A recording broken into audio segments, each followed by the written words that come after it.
Dean is a regular here, aren't you? How many years now? I've done them all. You've done them all. I've done them all. Every single one. Believe it or So not. is it 9 now you've It's done? 9 now. Yeah. So if you get 10, you don't get a free one, all right? So Don't oh dear. Dean regularly gets voted best sound in the show. Not actually for the system, but for the music he plays. So that's why he's here. But it's a good system anyway. Nice turntable you've got as well, isn't it? It is a good one. Yeah. What have you got? I've got an Avid. An Avid. Yeah. What make of Avid? It's the Acutus. The same one as me, Oh, Dean. yeah. They're the coincidence. Yeah. And what arm have you got on the Acuid? I've got an SME 5. Same as me, Dean. Tell me a little bit though about your journey, because what you play on is the end result, but initially it's all about music, isn't it? It has been for me. Yeah. I've always enjoyed the power of music. I think it goes back to when I was a kid. My parents come from Jamaica, and I was born in mid-60s. They bought a lot of records.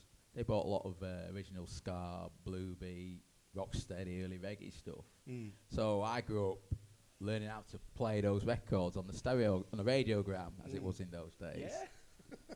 And mix that in with the pop music of the day. You're talking about the late 60s, early 70s. So it was like a mixture of bubblegum pop, your Beatles, your big hitters, stuff like that. And throughout those early years, certain tunes always stuck in my in memory, in my mind, and because they were either catchy or interesting, and you'd think, "What's that tune?" And I always like to find out what these tunes are or who's singing them, and that's what sort of like started my journey. You start off with one particular artist, then you move on to another artist, then you get an artist who moves genres, then you look into that genre. Then you look into the next genre, and it's you're always moving on. There's always something to explore, something to look at.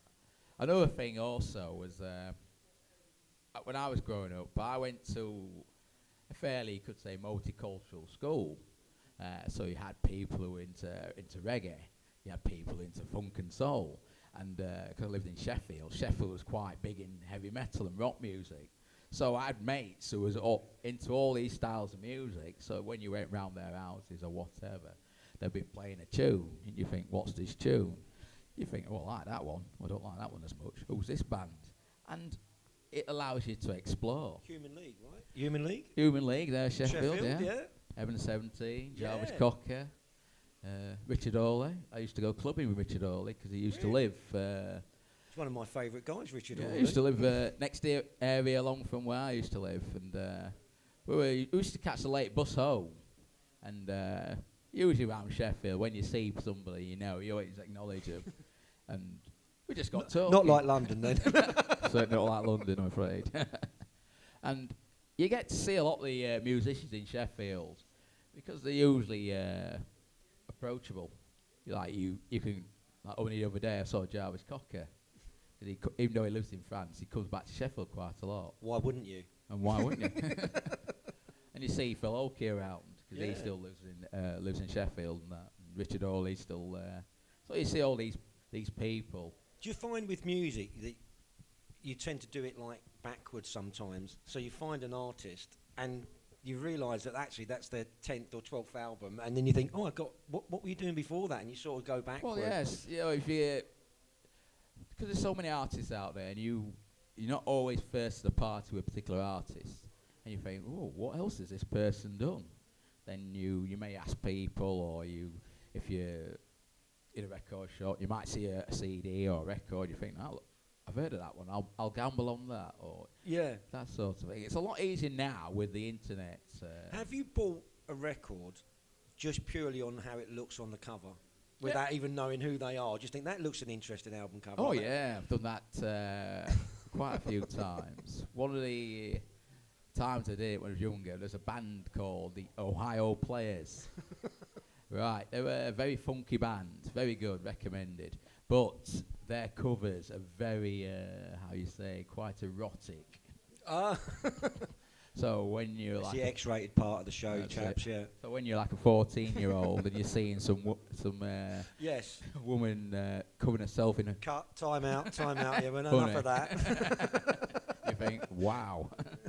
Um, I remember being, I think I was 13 at the time. I was born in '66, and I got into two-tone, and for me that was like going back in a journey, because you'd say, where do these guys get this influences from the ska that was, Prince Buster, who sadly passed away. Yeah, that's right. Yeah, and Yeah. it was like, I mean, I was a massive fan of the Specials, and obviously Madness did their own sound, but they did nods to people, and it's always interesting when you find an artist and then they get asked that question, what are your influences? Because I remember Damon Albarn from Blur saying, yeah, I was really influenced by someone like Nick Drake and John Martin, and because it's someone that you like currently, then you go in on that journey, go, yeah, I'll find something That's by right. them. You think, Nick Drake? Who's Nick Drake? And you think, I like him. I'll have a look at this Nick Drake. Then you go and you find an album and you think, well, this is all right. Or you can listen to the album and you think, I can see why he likes this album. I can see that in these other artists. I can see why, people might say, oh, Velvet Underground, for example. A lot of bands have pointed towards them as a big influence. So you think, I can see that. So you found the music. So then the next step is, how do we play the music, obviously? So what sort of tailored your taste in hi-fi to get to how you like it to be played?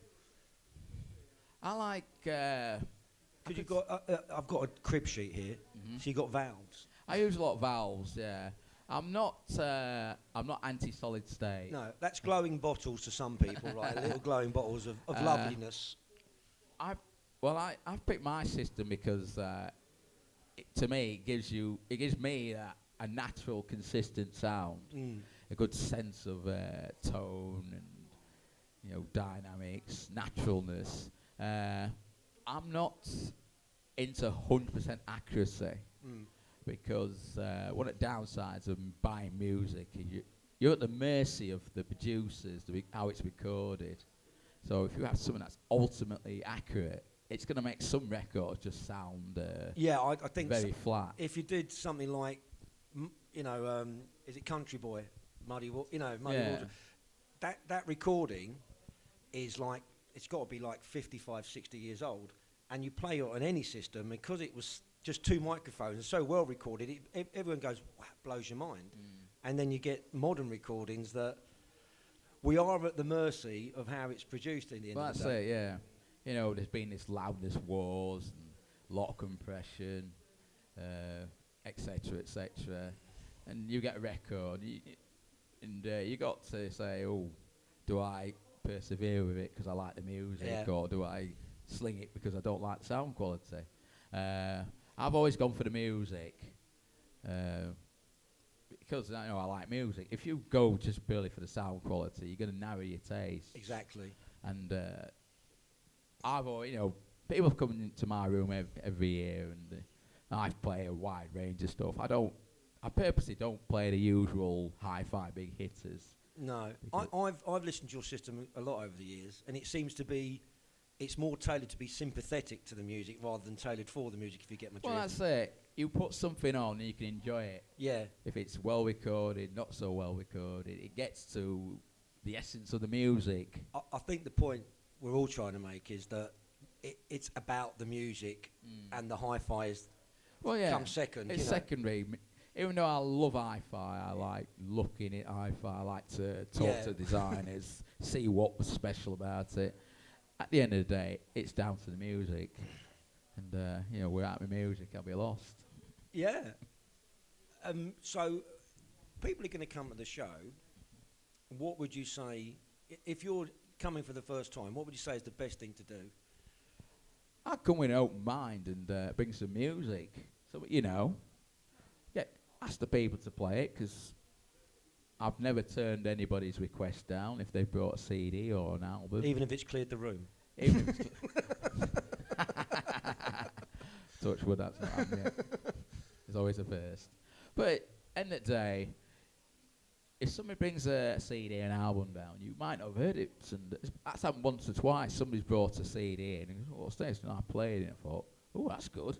And I've taken a photo of it and I've gone out and bought it. Yeah. So it's a good thing. It's very helpful and it helps influence your taste, expand your taste. I think one of the problems is people just look at people and they stereotype. They're just going to like that, and then you get a request and you go, I didn't see that coming at all. You know? That's it.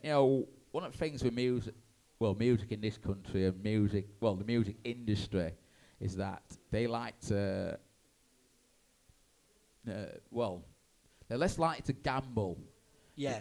If something's been big, they'll copy it because it's safe and it's easy. There's less risk. And you've got to take risks every now and again. Music shouldn't be about a balance sheet, basically, should it? It shouldn't be, but you can understand why it is. You can understand, if Beatles are big, there were loads of bands trying to copy the Beatles. Yeah. When EMI was up for sale, all the big record labels were trying to get the Beatles catalogue. So that makes money. Yeah. And so you do DJing as well? yes, I've Been known to. I've been known to. First started DJing in '89, so I've done it nearly 30 years. So how do you think, right, do you tailor make it for what you're doing, or do you think, you know what, I'm just going to play stuff that I like? How do you do it? Well, you got to look at the gig you've been offered or you're doing. Because I've done a lot of work in Sheffield for award-winning club called the Lead Mill, which is does a lot of live music and has a lot of club nights. So you get a night and it's got a theme to it, or music theme, whatever. So you've got a remit because you're in charge. You're playing the music. It's like painting. You start with an empty canvas, and by the end you've got a big full dance floor. So it's like a full painting. So you've got to go from empty to full. So you have to build it, basically. You've got to build a crowd, yeah. Yeah. You may get one person dancing. You've got to keep that person dancing. You'll get somebody else on the floor dancing. Then you've got to get somebody else. And if they get off the floor, you've got to... If you play a tune that clears the floor, you've got to get them back. So how many plans do you have? Like plan A, that's not working. Plan B, plan C. Well, you as many as needed. As needed, yeah. But you always look at, when you're DJing, you've always got tunes. You think, right, this is what I call a big hitter. Yeah. If the floor's flagging, I'll put this one on. This will get them. And you just build it up. When you do a gig of a particular style, you look at sort of tunes you want to play, and you've got to be like, you've got to be realistic. You think, is this tune too obscure? Is this tune very catchy? Because you can play an obscure tune, but if it's catchy, the audience will move to it. What's the feedback when you do DJing must be when someone comes up to you after you've played a tune and said, I've not heard that. Where's that? Can I get on it? That is, it's when you pick a tune.